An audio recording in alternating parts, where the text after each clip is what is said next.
Bonjour, donc je suis Madame Sen Bayengui.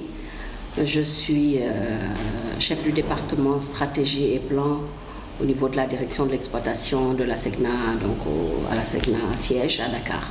Et en cette célébration de la journée des droits des femmes, je crois que c'est comme ça que ça s'appelle, la journée des droits des femmes, je suis heureuse donc de pouvoir intervenir pour parler un peu des femmes. Nous célébrons donc nos droits, disons les droits qu'on a acquis assez difficilement et qu'on essaye de prouver nos compétences, disons, dans ce cadre-là. Alors le 8 mars, en général, c'est des activités assez folkloriques que les femmes ont l'habitude de faire.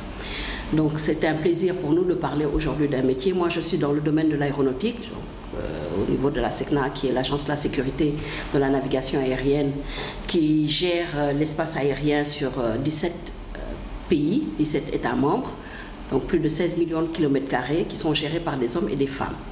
Et de plus en plus de femmes interviennent dans ce milieu assez, disons, assez fermé aux hommes. C'est un milieu professionnel très technique, qui est souvent assez fermé aux hommes, mais de plus en plus on trouve beaucoup de femmes telles que les contrôleurs aériens, au niveau de la météo, les services de météorologie, au niveau des services de maintenance, d'assistance, d'informatique et tout ça, tous les métiers annexes qui tournent autour de l'aéronautique, on trouve de plus en plus de femmes. Ça a été un travail de dur labeur. On a mis du temps pour atteindre cela. Que les femmes soient aujourd'hui au niveau où je suis, à des niveaux supérieurs. Nous avons aujourd'hui une femme directeur au niveau de la SECNA. Et c'est un challenge que nous menons. C'est un défi que nous devons relever. Pas parce que seulement on est femme, mais par nos compétences. Il faut prouver par nos compétences que nous pouvons faire, que nous savons faire. C'est ce que nous essayons de faire, de montrer que quand on nous confie quelque chose, on le fait avec rigueur. Donc, dans le cadre de ces activités du 8 mars, nous intervenons de temps en temps pour montrer, pour présenter. Il nous arrive justement d'aller, tout à l'heure je vais par exemple à Gorée, au lycée Mariamaba, pour présenter aux jeunes filles les métiers de l'aéronautique. Quels sont les profils, quels sont les métiers, quel travail peuvent faire les jeunes filles. Donc ça a été dur d'arriver jusque-là, mais alhamdoulilah, je pense que nos collègues hommes ne nous reprochent pas grand-chose et en tout cas sont fiers de travailler avec nous. Alors dans la société africaine, je vais parler de la société africaine et peut-être la société sénégalaise, bien que je suis mauritanienne de nationalité, je le rappelle, mais je crois que le Sénégal et la Mauritanie n'ont pas de grande différence en termes de société. Alors la femme a mis du temps à arriver au niveau où elle est. Donc avant, on sait qu'on n'avait pas toujours droit au chapitre, que c'était une femme au foyer qui s'occupait de son mari, qui s'occupait de sa maison et voilà, qui n'avait pas voix au chapitre. Les décisions étaient prises en dehors de la femme. Aujourd'hui, ce n'est plus le cas. Je pense qu'après de longues batailles, la femme a pu trouver sa place dans la société. Aujourd'hui, on a des femmes dans tous les niveaux dans toutes les hiérarchies, dans tous les niveaux de responsabilité. On va les trouver en termes de députés, on va trouver des femmes médecins, des femmes, comme je dis, dans le domaine de l'aéronautique, qui est un milieu très fermé aux hommes. Je crois que la femme aujourd'hui a acquis sa place dans la société. Maintenant, c'est à nous de nous battre, c'est à nous de prouver, c'est à nous de convaincre. Je pense qu'il ne suffit pas de crier la parité, de demander la parité. Il faut pouvoir prouver qu'on sait faire. Je pense que c'est ça le challenge. Maintenir nos jeunes filles à l'école. Nous les poussons vers les matières scientifiques pour qu'elles restent dans des métiers qui les honorent, dans les métiers qui peuvent grandir le niveau des femmes. Donc c'est à nous de prouver que nous avons notre place dans la société. Je pense que crier, faire beaucoup de bruit, mettre le tam-tam, aller applaudir à toutes les cérémonies, assister, passer notre temps dans les cérémonies, je pense que c'est beau, c'est du social, ça fait partie. Mais je pense que ce n'est pas comme ça que nous allons prouver que nous avons notre place. C'est à nous, femmes, de prouver que nous avons notre place dans cette société. Et je pense que petit à petit, particulièrement au Sénégal, je vois les femmes à tous les niveaux, femmes ministres, femmes députées, femmes médecins. Et je pense qu'il n'y a pas aujourd'hui un métier, même au niveau de la mécanique, au niveau des taxis, on voit des femmes. Donc je pense que dans toutes les catégories professionnelles, la femme a pu prendre sa place dans cette société. Alors, on dit que autonomiser une femme, c'est contribuer au développement. Lorsqu'une femme se voit garantir l'accès aux services et l'égalité des droits, c'est l'ensemble de la communauté qui en profite. Donc, aider une femme à être autonome, c'est-à-dire à pouvoir subvenir à certains de ses besoins élémentaires. Notre société dit, et notre religion musulmane nous dit que la charge est à l'homme d'entretenir la femme. Mais je pense qu'une femme autonome a plus d'indépendance et contribue largement au foyer, contribue disons, à la stabilité du foyer. Elle s'occupe de ses enfants, elle contribuera, elle aidera. Il y a certaines femmes, on verra même aujourd'hui, des femmes qui entretiennent carrément leur foyer, qui aident leur mari, qui entretiennent leur mari. Donc les aider dans l'autonomisation, je pense que de plus en plus aujourd'hui, on voit au Sénégal beaucoup de projets qui sont gérés par les femmes, notamment dans l'agriculture.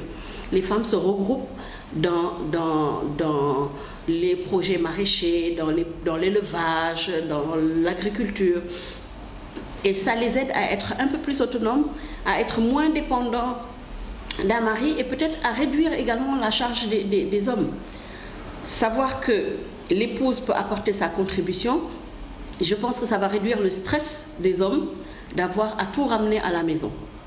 Donc il est important, moi je pense qu'il est primordial pour le développement d'une société d'accompagner, de favoriser l'autonomisation des femmes. Droits des femmes respectés, je ne pense pas. Je pense qu'il y a encore beaucoup de choses à faire. Ça s'améliore, mais je ne pense pas que le droit soit respecté. Je pense qu'il y a une lourde pesanteur sociale qui fait que les femmes sont, malgré tout ce que j'ai eu à dire tout à l'heure sur leur autonomisation, sur l'évolution, je pense qu'il y a encore beaucoup à faire dans le respect des droits des femmes, dans le foyer, dans les foyers surtout, dans les milieux professionnels. La femme est souvent, très souvent reléguée au second plan. Elle n'a pas toujours droit à la parole. Mais c'est à elle de prouver, de se défendre sans agressivité, sans disons, mauvaises paroles ou autres, à prouver qu'elle sait faire. Et demander, travailler pour le respect de ses droits. Je pense que les droits au travail, c'est vrai que théoriquement tout est là dans les textes, tout est là. Mais le droit à rester à l'école, on voit aujourd'hui qu'il y a un faible taux d'alphabétisation des jeunes filles, bien qu'on constate que quand elles sont à l'école, elles sont souvent à des niveaux, en tout cas elles dépassent souvent les garçons. Donc il faut encourager l'alphabétisation enfin le maintien des filles à l'école, la scolarisation des filles, les accompagner dans leur vie sociale, quand on entend qu'aujourd'hui il y a encore des jeunes filles qui n'ont même pas accès à avoir les moyens, par exemple des serviettes hygiéniques ou un minimum pour vivre, ça n'encourage pas souvent les enfants à rester dans l'école. Donc, je crois que ces droits-là commencent à ça. Le droit à aller à l'école, le droit à avoir une vie décente, le droit à la parole dans un couple, le droit au travail.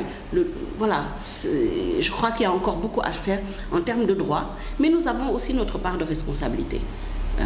Les femmes, je crois que nous aussi, nous avons notre part de responsabilité. Je crois que les hommes nous écoutent assez facilement. Et c'est à nous de demander et de travailler pour que nos droits soient respectés.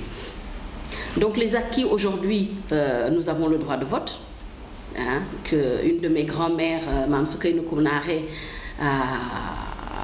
du temps de Maître Lamine Gueye, donc a impulsé, à travailler pour que les femmes puissent voter. C'est déjà un grand acquis. On a droit au chapitre au niveau politique et social. Il y a ce nouveau code de la famille. La parité, pour moi, ce n'est pas tout à fait un droit. Moi, je suis d'un autre avis par rapport à la parité. C'est un acquis, d'accord, pour certaines, c'est un acquis. Mais je pense que si on crie parité aussi et qu'on met 50-50 et qu'on ne met pas forcément les bonnes 50 femmes, c'est ça qui fait qu'on nous voit mal, parce qu'on a forcé à avoir les 50%, mais on n'aura pas la qualité qu'il faut pour remplir ces 50%. Je crois qu'il y a un travail préliminaire à faire avant de courir et de crier vers la parité. Comme je dis, c'est à nous de nous défendre, c'est à nous de montrer, d'étudier, de travailler, d'aller pour montrer qu'on sait faire. Dans certains pays, l'enseignement est obligatoire jusqu'à un certain âge. Moi, je pense que quand je dis enseignement, ce n'est pas seulement l'enseignement du français, c'est l'enseignement religieux, c'est l'enseignement...